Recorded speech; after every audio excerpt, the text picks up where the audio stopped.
What's up everyone and welcome back to the MMA Fast. Today, let's get started with Francis Ngannou admits he was bothered by Jake Paul versus Mike Tyson. Francis Ngannou admits he didn't like seeing a 58-year-old Mike Tyson vulnerable against a far younger Jake Paul. Many fans and analysts had concerns going into the boxing match between Mike Tyson and Jake Paul. After all, Paul is a 27-year-old, and despite not being the most seasoned or credible boxer, he does have some pop in his punches. Everyone has seemingly walked away unscathed, but Francis admits he did not like what he saw. It just hurt me to see Mike there in that situation. Although, you have to give it to Mike. This is 58-year-old Mike Tyson that's been doing this sport since 12 years old, I believe, and to still be able to stand up on his own, at this age, I think it's impressive. Stand up against a young 27-year-old guy, even though I would say he wouldn't be at that level, but wasn't that much of a threat for Mike. You have to give it up to him. Tyson helped mentor Ngannou ahead of his first boxing match against Tyson Fury. Despite the defeat to Paul, it isn't all bad news for Tyson, who secured a monster payday. It certainly isn't bad news for Netflix either, as the streaming platform has touted 60 million views. Most Valuable Promotions has also claimed the event drew 108 million viewers globally.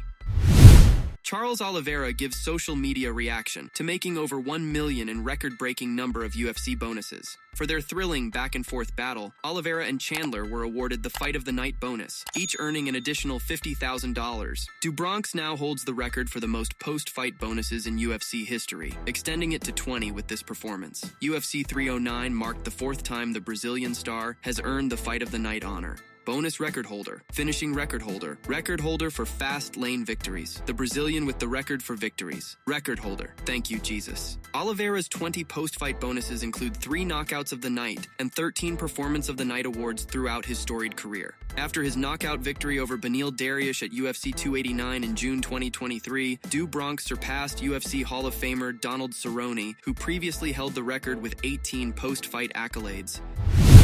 UFC star accuses Dana White of playing games, claims UFC is snubbing Jones versus Aspinall over Alex Pereira fight. Who will Jon Jones fight next, Tom Aspinall or Alex Pereira? It's the hottest question in MMA at the moment, but according to lightweight fighter Renato Moicano, it's all the game to UFC CEO Dana White. Moicano and Gilbert Burns cannot see any logic in letting Jones fight anyone other than the interim heavyweight champion Tom Aspinall. However, there is still no guarantee he will get to fight the champion next, despite White's vague claims about knowing Jones's competitive spirit would make him fight the Brit. The fight that UFC is going to do, even though Dana White is playing games, is Jon Jones and Alex Pereira. 100% that fight makes sense for Pereira. Burns was in agreement. Based on the stock price of the light heavyweight champion Pereira at the moment, he believes the Alex fight will be the most beneficial for the UFC.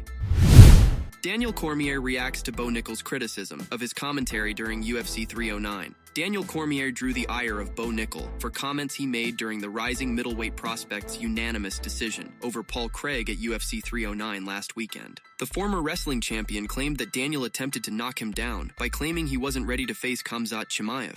Bo Nickal is a bit upset with the commentary during the fight last week. This one kind of took me a little bit by surprise because I do like Bo, and I do believe that at some point he's going to be a champion. I think that he's a respectful guy, so he's trying to say things in the nicest way that he possibly can, but I think he may have misunderstood what I'm trying to say. What I was more trying to say in this fight was, let's not rush him into fights with people that are much more experienced. That is how good he has done in that short period of time. After this weekend, right after the fight, people called me and said I was a Bo apologist. I was being apologetic for his performance, almost making excuses for him. That's crazy, because it's odd that a fighter can interpret it so much different than other people in the world.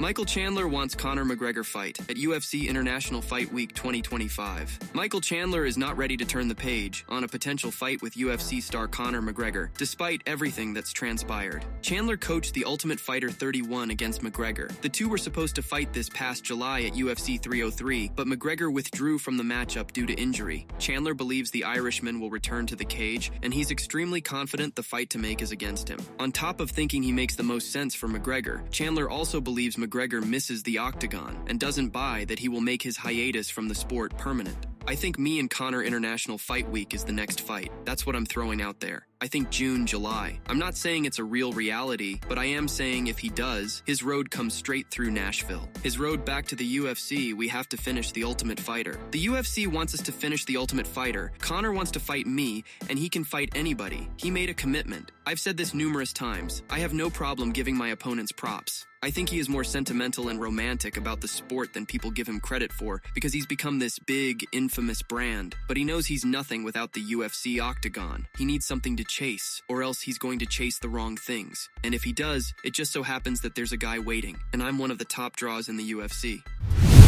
Alexander Volkanovski confirms next fight will be for the UFC title. Volk has claimed that he is going to be fighting for the title next. This also effectively shuts down all rumors about a bout with featherweight prospect Diego Lopes. However, he remains unsure of when that would be. At present, there are two options as he sees it. The first of these options is that he gets his rematch against the champion Ilia Topuria in the latter's home in Spain. If that is indeed the case, then Volk will be glad to have skipped his own home crowd for it, which brings us to the second option. UFC 312 is being hosted in Sydney, Australia in February 2025, and if that is the case, then Volk will have at best a month and a half to stay fit and ready. Could Sydney still be an option? If so, I will make sure I stay fit. I will be getting close to the camp now anyway, so I will just get stuck into training, and we'll see what happens. When asked about the Diego fight being locked in, Volk claimed he had no idea where that speculation came from. I think that was just, he's obviously said let's do it in Sydney, and I think people just ran with that, but there's no talks of that at all. Obviously we are fighting for the title, so that's where we are going to mainly focus, but we will see what happens.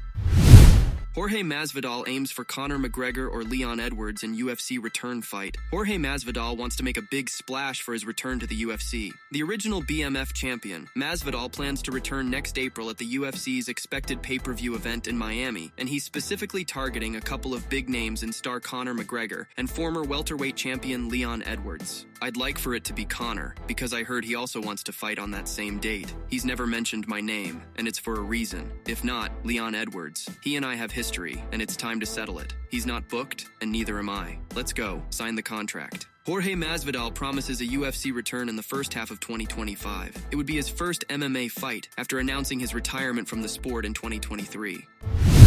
Jon Jones ready to vacate the UFC heavyweight title and return for a unique record. He stamped his class against Stipe Miocic at UFC 309 last weekend to become the first fighter in UFC history to successfully defend his belt in 3 different title reigns. He is proving his knack for teasing the fans and rivals now by hinting at vacating the heavyweight crown so that he can extend his unique record. Jones, who has the most title defenses in UFC history with 17, posted a picture reiterating the record he established, saying, "I may just vacate this thing and come back for a 4th. However, there is no ready-to-move 4th division for him to compete at the moment. There is a 4th title, though, the BMF belt. Right now, there is no clarity as to who Jones will fight next." This recent statement from him muddles things further.